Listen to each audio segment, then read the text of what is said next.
Nothing in the universe is static. In the Milky Way, billions of stars orbit the galactic center. Some, like our Sun, are pretty consistent, keeping a distance of around 30,000 light-years from the galactic center, completing an orbit every 230 million years. This dance is not an orderly ballet, more like a skating rink filled with drunk toddlers. This chaos makes the galaxy dangerous. Our solar neighborhood is constantly changing, with stars moving hundreds of kilometers every second.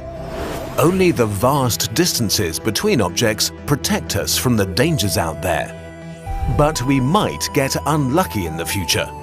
At some point, we could encounter a star going supernova, or a massive object passing by and showering Earth with asteroids. If something like this were to happen, we would likely know thousands, if not millions of years in advance. But we still couldn't do much about it, unless we move our whole solar system out of the way.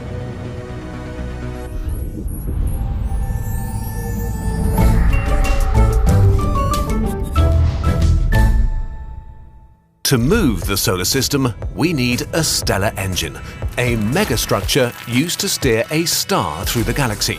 It's the kind of thing that might be built by an advanced civilization with Dyson sphere-level technology that's thinking about their future millions of years ahead of time. But how do we possibly move the hundreds of thousands of objects in the solar system? The good news is we can ignore all of that. We only need to move the Sun. All the other stuff is glued to it by gravity and will follow it wherever it decides to go. There are lots of ideas about what a stellar engine might look like and how it would work. We've picked two grounded in our current understanding of physics that could be built in theory. The simplest kind of stellar engine is the Scutoff thruster, a giant mirror. It works on the same principle as a rocket. Like rocket fuel, the photons released as solar radiation carry momentum. Not a lot, but a bit. For example, if an astronaut turned on a flashlight in space, it would push them backwards very, very slowly. A stellar engine will work a little better than a flashlight because the Sun produces a lot of photons. The basic idea of the Scutoff thruster is to reflect up to half of the solar radiation to create thrust and slowly push the Sun where we want it to go. In order for the Scutoff thruster to work, it must be kept in the same place, not orbiting the Sun. Although the Sun's gravity will try to pull it in, it would be supported by radiation pressure, which props the mirror up. This means the mirror would have to be very light, made of micron-thin reflecting foil from materials like aluminium alloys. The mirror's shape is important too. Enveloping the Sun in a giant spherical shell wouldn't work because that would refocus light back to the Sun, heating it up and creating all sorts of unpleasant problems. Instead, we use a parabola, which sends most of the photons around the Sun and in the same direction, which maximizes thrust. To prevent accidentally burning or freezing Earth with too much or too little sunlight, the only safe place to build a Scutoff thruster is over the Sun's poles.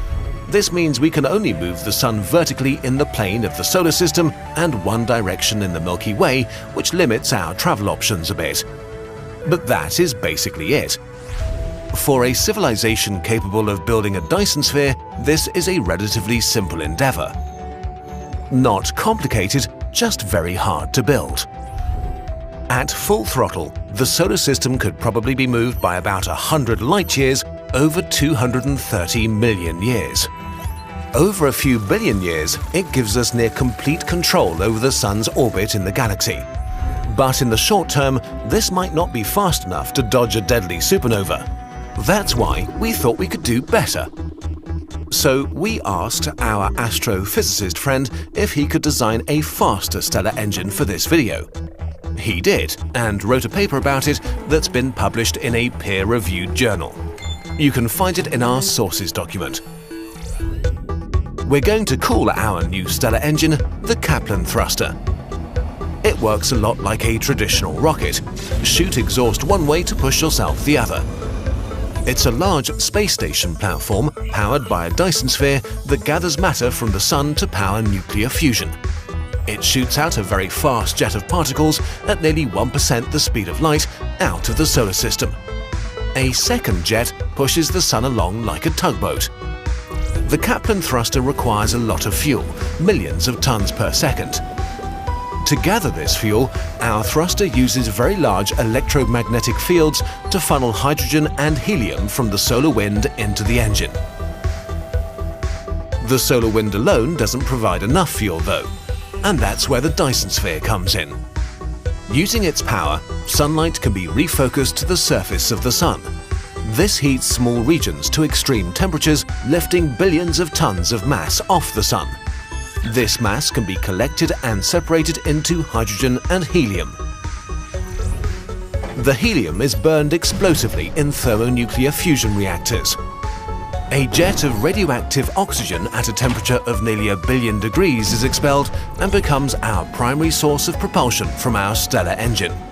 To prevent the engine from just crashing into the Sun, it needs to balance itself. To do this, we accelerate the collected hydrogen with electromagnetic fields using particle accelerators and shoot a jet back at the Sun. This balances the thruster and transfers the thrust of our engine back to the Sun. In as little as 1 million years, this engine can move the Sun by 50 light years, more than enough to dodge a supernova. At full throttle, the solar system can be completely redirected in its galactic orbit in 10 million years. But wait, won't we use up the Sun this way? Fortunately, the Sun is so massive that even billions of tons of material will barely scratch the surface. In fact, this megastructure will actually extend our Sun's life, since lower mass stars burn slower, keeping the solar system inhabitable for many more billions of years.